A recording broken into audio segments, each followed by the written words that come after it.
अस्सलाम वालेकुम, यासीन आपके साथ हाजिर है इस मॉर्निंग ब्रीफिंग में। आज इस हफ्ते का सेकंड वर्किंग डे है, ट्यूसडे आज डे है और 22 सितंबर आज डेट है। कल मंडे आपसे हाजिरी नहीं हो सकी और उसकी वजह एक छोटा सा उज़्र तो है ही, लेकिन जिस तरीके से हम देख रहे हैं कि पाकिस्तान में ख़ास तौर पे कराची को बेयारो मददगार छोड़ा हुआ है। इमरान खान साहब 1100 अरब रुपए का लॉलीपॉप दे के चले गए और अभी तक कराची में वही बदहाली का निज़ाम चल रहा है जो जिस तरीके से बारिशों से पहले चल रहा था।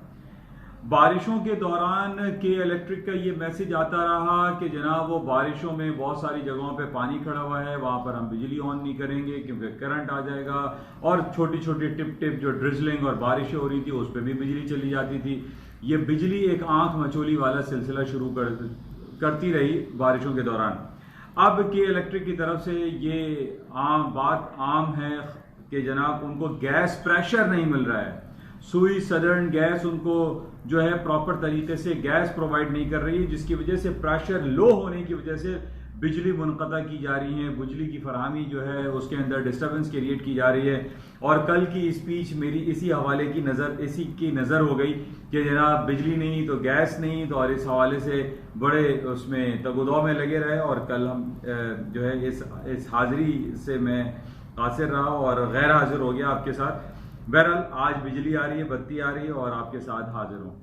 कल मोबाइल भी मेरा बिल्कुल बैटरी लो हो गई, लाइट काफ़ी दिन नहीं थी, जनरेटर प्रॉब्लम, गैस प्रॉब्लम, ये बहरहाल आपके साथ था, जिसकी वजह से कल आपके साथ मुलाकात नहीं हो सकी। बहरहाल आज इंपॉर्टेंट खबर हमारे पास जो सबसे ज़्यादा चल रही है वो कल पाकिस्तान स्टेट बैंक की मॉनेटरी पॉलिसी के हवाले से थी। कल पाकिस्तान ने अपना इंटरेस्ट रेट शरह सूद 7% पे अनचेंज छोड़ा है। तो बहरहाल ये ओवरऑल अनचेंज पॉजिटिव कंसिडर किया जाता है। इसका इम्पैक्ट आज हम सारा दिन देखेंगे कि पाकिस्तान स्टॉक एक्सचेंज पर भी क्या पड़ता है। बहरहाल ये एक इम्पॉर्टेंट खबर थी और काफ़ी दिनों से लोग इंतजार कर रहे थे। उसकी वजह ये थी कि लास्ट जो जुलाई को पाकिस्तान स्टेट बैंक की मॉनेटरी पॉलिसी की मीटिंग होनी थी वो ना हो सकी और उसमें कोई फैसला नहीं सुनाया गया। तो कल की जो मीटिंग थी ये बड़ी इंपॉर्टेंट थी क्योंकि ये तकरीबन 3 से 4 महीने के बाद इसका अनाउंसमेंट हुआ और 7% पे पाकिस्तान ने अपना इंटरेस्ट रेट अनचेंज इंटैक्ट रखा है। अच्छा, बात करते हैं अमेरिका की और दूसरी इकोनॉमी के बारे में। और 3-4 दिनों से हमारे पास इंटरनेशनली जो सबसे इंपॉर्टेंट खबर चल रही है वो खबर है फाइनेंशियल क्राइम इन्फोर्समेंट नेटवर्क के हवाले से। एक अमेरिकन ट्रेजरी की जो एक लीकेज हुई है, उस लीक में दुनिया के बहुत सारे बैंकों के नाम आए हैं और उसमें ये कहा जा रहा है कि इन बैंकों में सस्पिशियस अकाउंट्स मौजूद थे। Billions and trillions of dollar की सस्पिशियस ट्रांजैक्शन हुई हैं, मशकूक ट्रांजैक्शंस हुई हैं और उन ट्रांजैक्शन की खोज लगाने का काम अब शुरू होगा। बहरहाल इसकी खबर आने पे स्टॉक्स ने थोड़ा सा नेगेटिव लिया और आज भी हम देख रहे हैं कि कल परसों 3-4 दिनों से जो भी मार्केट चल रही है वो थोड़ा सा डाउनफॉल का शिकार हैं। अमेरिका की स्टॉक मार्केट के हवाले से मैंने आपको 3-4 लेवल दिए थे। खास तौर पे नेस्डैक का 11,000 का एक बैरियर था जो कि सपोर्टिंग लेवल था, वो आपसे जिक्र हुआ था कि अगर 11,000 का जो सपोर्टिंग एरिया है नेस्डैक का अगर वो ब्रेक हो जाता है देन वी कैन से कि मार्केट डाउनफॉल हो सकती है, मार्केटों में फॉल डाउन आ जाएगा और कुछ सूरत हाल इस तरीके की हमें नजर आ रही है क्योंकि नेस्डैक जो कि बहुत इंपॉर्टेंट इसका इंपॉर्टेंट सपोर्टिंग लेवल था वो टूट चुका है और वहां से मार्केट तकरीबन 300-400 पॉइंट नीचे भी गिर चुकी है। इस वक्त भी हम देख रहे हैं तकरीबन 10,800 और 10,900 के लगभग मार्केटें चल रही हैं और इसकी इंडिकेशन टेक्निकल ग्राउंड पे एज वेल एज ये जो सपोर्ट हमें मिली है इस खबर पे कि जनाब दुनिया में तकरीबन 15-20 सालों में 2 खरब डॉलर की ट्रांजैक्शन हुई है इन मशकूक अकाउंट से, इन सस्पिशियस अकाउंट से। अच्छा, इन सस्पिशियस अकाउंट्स के पीछे भी आई पर्सनली फील, मैं इसमें कोई गारंटी नहीं करता, लेकिन ये बात जरूर है कि इसके अंदर भी कहीं ना कहीं कोई कॉन्स्पिरेसी थ्योरी जरूर लाई करेगी। जिस तरीके से हम पिछले 6 महीने 7 महीने या 8 महीने से कोरोना वायरस की जो कॉन्स्पिरेसी है उसकी खोज लगाने में लगे पड़े हुए हैं और हमने ये देखा कि इतनी ज्यादा इसके ऊपर काम हुआ और कॉन्स्पिरेसी थ्योरी बहरहाल काम की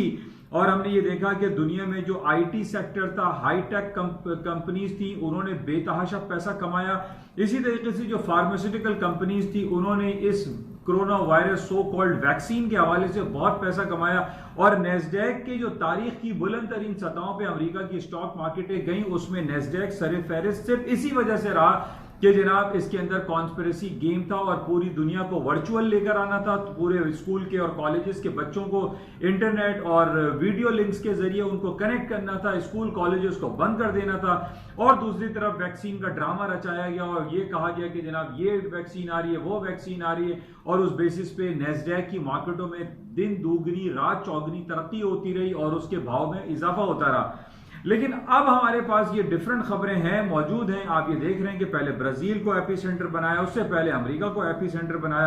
अब इस वक्त एपी सेंटर बना हुआ है इंडिया और इंडिया में हजारों लाखों के हिसाब से कोरोना वायरस के केसेस आ रहे हैं और इसके साथ ही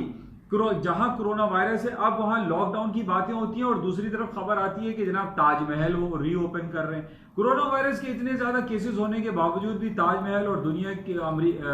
इंडिया की जो बड़े बड़े जो विजिटिंग प्लेसेस हैं, जो टूरिज्म के प्लेसेस हैं, उनको रीओपन क्यों किया जा रहा है? तो दिस इज द कॉन्स्पिरेसी, एक आम आदमी की बात पे समझ में आ रहा है और इसी वजह से आप देख रहे हैं कि यूरोप में, अमेरिका में लोग प्रोटेस्ट करते हैं जहां पर वो ये खबरें आती हैं कि जनाब वो लॉकडाउन में पूरा इलाका बंद कर दिया जाएगा, चाहे अमेरिका हो, कैलिफोर्निया हो या फ्लोरिडा हो या ह्यूस्टन, टेक्सास हो। यहां पर लोग प्रोटेस्ट करते हैं कि व्हाई दे आर क्लोजिंग, के बिजनेस को बंद किया जा रहा है, सो कॉल्ड कोरोना वायरस।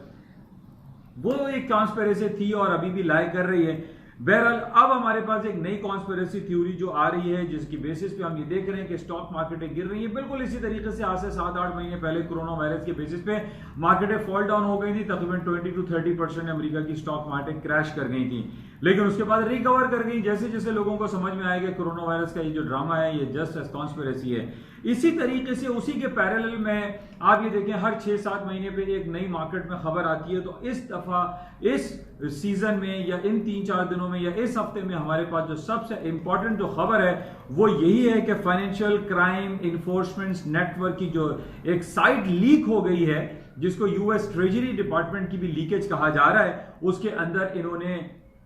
जो बड़े बैंक्स का नाम लिया है उसमें डोइचे बैंक है जो कि जर्मनी का बड़ा बैंक है, उसमें HSBC है, उसमें पाकिस्तान में ऑपरेट करने वाला स्टैंडर्ड चार्टर्ड बैंक भी है और इसी तरीके से और भी बहुत सारे JP मॉर्गन चेस का भी उसमें नाम आया है कि जनाब इनमें तकरीबन 15 से 20 सालों में $2 ट्रिलियन की ट्रांजैक्शन हुई है जो कि सस्पिशियस है, मशकूक है और इनके बारे में पता नहीं है कि ये किसके पैसे हैं और किन लोगों के पैसे एक जगह से दूसरी जगह ट्रांसफर हो रहे हैं और इसको मूव किया जा रहा है। ये बिल्कुल इसी तरीके से है जिस तरीके से आज से तकरीबन 25 साल पहले या तकरीबन अराउंड आई सपोज के बैक इन 1991 की बात है जब पाकिस्तान का एक सबसे बड़ा बैंक जो कि BCCI बैंक कहलाता था, जो कि हसन रजा आबदी साहब ने क्रिएट किया था, बनाया था और बहुत सारे लोग उसमें नौकरी करने के ख्वाह रहते थे और पूरी दुनिया में इसका एक तूती बोलता था BCCI बैंक जो कि पाकिस्तान का था। आज हम ये देख रहे हैं कि यही और बैक इन 1991 में भी उसके ऊपर यही इल्जाम लगाया गया था कि जनाब ये ड्रग ट्रैफिकिंग का काम करता है BCCI बैंक और उसको बंद कर दिया गया। लोगों के बिलियंस ऑफ डॉलर और बिलियंस ऑफ रुपीज उसके अंदर इंटैक्ट रह गए थे, फंस गए थे और बहरहाल after certain period of time तकरीबन 10 से 15 साल के बाद उन लोगों को वो तमाम पैसे वापस हुए और उसमें बहुत सारी कटौतियां भी हुई हैं। लेकिन आज इसी सस्पिशियस अकाउंट के बेसिस पे हम देख रहे हैं कि दुनिया के बड़े बड़े बैंकों का नाम आ गया जिसमें सरे फहरिस्त है जर्मनी का डोइचे बैंक। अच्छा, अब इसकी थोड़ा सा अगर आप क्लोजली वॉच करें कि डोइचे बैंक का ही नाम सबसे ज्यादा क्यों आया, क्योंकि सबसे ज्यादा उसके अंदर ट्रांजैक्शन हुई है सस्पिशियस अकाउंट की और इस बात को कहा जा रहा है कि इट्स अ लीकेज, ये लीक हुई है। अच्छा, अब यहां पर एक पॉइंट बड़ा गौर से देखिए, समझने की बात है कि इसमें डोइचे बैंक को या जर्मन के बैंक को फंसाने की कोशिश की जा रही है और उसकी वजह यह है और इसके पीछे जो कॉन्स्पिरेसी थ्योरी जो एक्ट करेगी, जो काम करेगी, जो कारफरमा होगी, वो उसके पीछे होगा the man behind this all conspiracy is Russia. रूस इसके पीछे होगा। उसकी वजह क्या है? क्योंकि रूस के जो अपोजिशन लीडर है मिस्टर एलेक्सी नेवेल्ने, वो बर्लिन जर्मनी में कयाम पजीर हैं और उनका वहां पे इलाज हो रहा है और उनके ऊपर बहुत सारा इल्जामात ये थे पुतिन के ऊपर खासतौर पे और या फिर पुतिन एडमिनिस्ट्रेशन के ऊपर कि उन्होंने रूस के जो अपोजिशन लीडर हैं एलेक्सी नेवेल्नी को जहर देके मारने की कोशिश की थी। अब वही जहर देके मारने की कोशिश में मिस्टर एलेक्सी नेवेल्ने जो है वो जर्मनी बर्लिन में कयाम है, उनका इलाज हो रहा है और वो अब सेहतयाब हो रहे हैं और उनको उनकी काफी हालत बेहतर है। अच्छा, अब जैसा कि हमने 2016 में ये देखा था कि जनाब रूस, ये जो लीकेजेस हैं, ये जो कॉन्स्पिरेसी है, ये जो कंप्यूटर्स की हैकिंग है, इसमें हमने देखा है कि रूस सर फहरिस्त दिखाई देता है। अब इल्जाम ये लगाया जा रहा है कि ये यूएस ट्रेजरी की तरफ से ये लीकेज हुई है, लेकिन बट आई फील, सपोज गलत भी हो सकता हूं, लेकिन हमें ये मालूम है कि ये तमाम कॉन्स्पिरेसी, ये तमाम कंप्यूटर से जो हैकिंग है, उसका जो एपिसेंटर हम ये कह सकते हैं वो रूस है, रशिया है, और उसके अंदर बहुत सारी चीजें होती हैं। अच्छा, अब जर्मनी को इन्होंने एपिसेंटर बना दिया, उसकी वजह एलेक्सी नेवेल्ने कि जनाब अब एलेक्सी नेवेल्ने के हवाले से जर्मनी ने बड़ा सख्त स्टांस लिया था रूस के खिलाफ, और रूस को यह कहा था कि वो रूस जिसकी गैस पाइपलाइन गुजरती है, जिसका सबसे दुनिया में मशहूर तरीन नाम है नॉर्ड स्ट्रीम 2, तो नॉर्ड स्ट्रीम 2 के हवाले से जर्मनी ने यह कहा था कि हम आपकी गैस पाइपलाइन जो यहां से गुजर रही है हमारे इलाके से, जो पूरे यूरोप को गैस प्रोवाइड की जाती है, उसको हम बंद कर देंगे, स्टॉप कर देंगे, क्योंकि आपने ये गलत काम किया और एलेक्सी नेवेल्ने को जहर देके मारने की एक नाकाम आपने जो कोशिश की है, ये सरासर हम इसको कंडेम करते हैं। अब घूम फिरकर सारा जो चक्कर है वो आ जाता है जर्मनी के ऊपर। अब जर्मनी के ऊपर ये इल्जाम लगाया जा रहा है कि उसके अकाउंटों में सस्पिशियस अकाउंट है, जर्मनी के डोइचे बैंक को बैन कर दिया जाए, बिल्कुल वैसे ही बैन कर दिया जाए जिस तरह बीसीसीआई बैंक को बैक इन 1991 में पाकिस्तान से बैन कर दिया गया था और लोगों के करोड़ों अरबों रुपए जो है उसके अंदर फंस गए थे। अब जर्मनी की फाइनेंशियल कंडीशन को डाउनग्रेड करने के लिए, उसको गिराने के लिए यह साजिश की जा रही है। अब इस साजिश का जो दायरा कार है, हम ये कह सकते हैं ये बहुत वसी हो सकता है, क्योंकि ये देखिए पूरी दुनिया में जो बैंकिंग फाइनेंशियल सिस्टम है, इसी के तहत आज हम और आप पूरी दुनिया में इजीली अपनी ट्रांजैक्शन करते हैं, अपने बैंक को प्रमोट करते हैं। जिस तरीके से अभी एक recently state bank of Pakistan ने रोशन डिजिटल अकाउंट शुरू किया है, it's a part of these all things कि जनाब जब सारे इंटरकनेक्टेड होंगे, सारे बैंक से एक तरीके से अच्छा काम कर रहे होंगे, तो तमाम बैंकिंग सेक्टर्स प्रमोट होंगे, ऊपर की तरफ जाएंगे। लेकिन अगर इस सस्पिशियस अकाउंट्स के हवाले से ये सिलसिला ज्यादा खुलना शुरू हो गया तो ये बहुत ज्यादा नेगेटिव हो सकता है और दुनिया की स्टॉक मार्केटों में एक क्रैश जैसी कैफियत हो सकती है। उसकी वजह यह है कि टेक्निकल ग्राउंड पे भी हम देख रहे हैं कि नेस्डैक 11,000 के जो सपोर्टिंग बैरियर था उसको तोड़ चुका है, उसके नीचे मार्केट चल रही है। इसी तरीके से 32 का एसएनपी का लेवल था, वो भी मार्केट नीचे की तरफ आ चुकी है। तो बहरहाल ये बड़ा एक संगीन मसला है और हम ये कह सकते हैं कि इस बेसिस पे ये जो इस 3-4 दिनों में सबसे इंपॉर्टेंट खबर आना शुरू हुई है मार्केट में, CEN financial crime enforcement network की के हवाले से जो यूएस ट्रेजरी की लीकेज है, इसका दायरा बहुत ज्यादा वसी हो सकता है और इसमें बहुत सारे बैंकिंग फाइनेंशियल सिस्टम इसके नरगे में आ सकते हैं। तो बहरहाल इसको हमें बड़ा क्लोज देखना पड़ेगा, लेकिन अभी हम ये देख रहे हैं कि इसी बेस पे दुनिया की स्टॉक्स मार्केटें थोड़ी सी डाउन है। आज चाइना की मार्केटें तकरीबन मोर देन 1% माइनस में खड़ी हुई हैं, जबकि हम दूसरी तरफ देख रहे हैं कि यूरोप की जो मार्केटें हैं वो थोड़ी सी 0.4-0.3% प्लस में है, ग्रीन टेरिटरी में चल रही हैं। बहरहाल ये बड़ी इंपॉर्टेंट खबर है, इसको आप तमाम लोग देखिएगा और इसके इंप्लीकेशंस मार्केट में क्या पड़ते हैं इसको आप क्लोजली वॉच करें। तो ये इसको देख। अच्छा, इसके साथ ही जो हमारे पास कल गोल्ड की हम बात करते हैं, कल गोल्ड के हवाले से बहुत ज्यादा मूवमेंट आई। 1960-70 का तकरीबन मार्केट का हाई था और 1880 का मार्केट ने लो किया। अराउंड $80 की मार्केट में मूव थी कल गोल्ड की। It's a very big move gold के हवाले से हम कह सकते हैं, क्योंकि ना तो हमारे पास कोई खबर आ रही थी कि हम ये कहें कि जनाब कोई अमेरिका ने इंटरेस्ट रेट बढ़ाने की कोई इंडिकेशन दी है या कोई बात की है, ऐसी कोई बात नहीं थी। उसके बावजूद कल हमने देखा कि तकरीबन $80 की मार्केट में मूव रही, अप एंड डाउन ले ली तो तकरीबन $100 की मूव गोल्ड की मार्केट में रही। इस वक्त गोल्ड की मार्केट 1115 के करीब मार्केट चल रही है, लेकिन इसके अंदर जो पोटेंशियल हमें जो इंपॉर्टेंट लेवल मैंने आपको दिया था कि 1920 के नीचे अगर मार्केट आ जाती है तो I will say that technical breakdown है। मार्केट 1920 से नीचे रहने का मतलब है कि गोल्ड की कीमतों में नीचे का तरफ नीचे डाउन साइड की मूव एक्सपेक्टेड है और 1920 के नीचे अगर gold longer period of time रहता है तो हम ये कह सकते हैं कि गोल्ड की कीमतें नीचे की तरफ रहेंगी। अच्छा, इसका हम ये चेक करते हैं कि गोल्ड की कीमतें नीचे की तरफ क्यों आ रही हैं। उसकी बेसिक वजह जैसे पिछले दिनों मैंने आपसे बताई थी कि अमेरिकी जो सेंट्रल बैंक है और उसके जो चेयरमैन है मिस्टर जेरमी पावेल ने ये इंडिकेशन दी थी, ये अंदिया दिया था कि अमेरिका को चाहिए कि वो अपना इन्फ्लेशन रेट जो है, आई रिपीट, इन्फ्लेशन रेट 2% से ज्यादा रखे। अब देखिए वर्ड इस्तेमाल हो रहा है कीप मोर, मोर का या हायर देन 2% की जब बात की, तो यहां पर हमें ये इंडिकेशंस मिलती हैं कि अमेरिका सूनर और लेटर अपना इंटरेस्ट रेट बढ़ाने का इंडिया दे रहा है। अच्छा, इसी इंटरेस्ट रेट बढ़ाने के हवाले से, क्योंकि जितना ज्यादा इन्फ्लेशन रेट ज्यादा होता है तो इंटरेस्ट रेट भी लामाला बढ़ाना पड़ता है, तो हम ये कह सकते हैं कि जनाब इंटरेस्ट रेट बढ़ाने की इंडिकेशंस हमें अमेरिका की जानिब से मिलना शुरू हो रही है। इस बेसिस पे गोल्ड की कीमतों में नीचे डाउनफॉल आया, अमेरिका की स्टॉक मार्केट इस मशकूक और सस्पिशियस अकाउंट की वजह से नीचे आया, प्लस जो टेक्निकल ग्राउंड था 11,000 का नेस्डैक का या 32 का S&P का, मार्केट तकरीबन उसके नीचे चल रही है। तो हम ये कह सकते हैं कि जनाब अब कुछ ना कुछ गेम है और मार्केट डाउनफॉल हो सकती है। अच्छा, अब थोड़ा सा डाउनफॉल होने की वजह हम ये भी कह सकते हैं कि अमेरिका में बहुत सारी बातें जो वीचैट और टिकटॉक के हवाले से चल रही थी, मैंने आज से तकरीबन महीने भर पहले भी आपसे कहा था कि जनाब ट्रम्प साहब जो हैं यूं किताब दिखाते हैं कि जनाब ये मैंने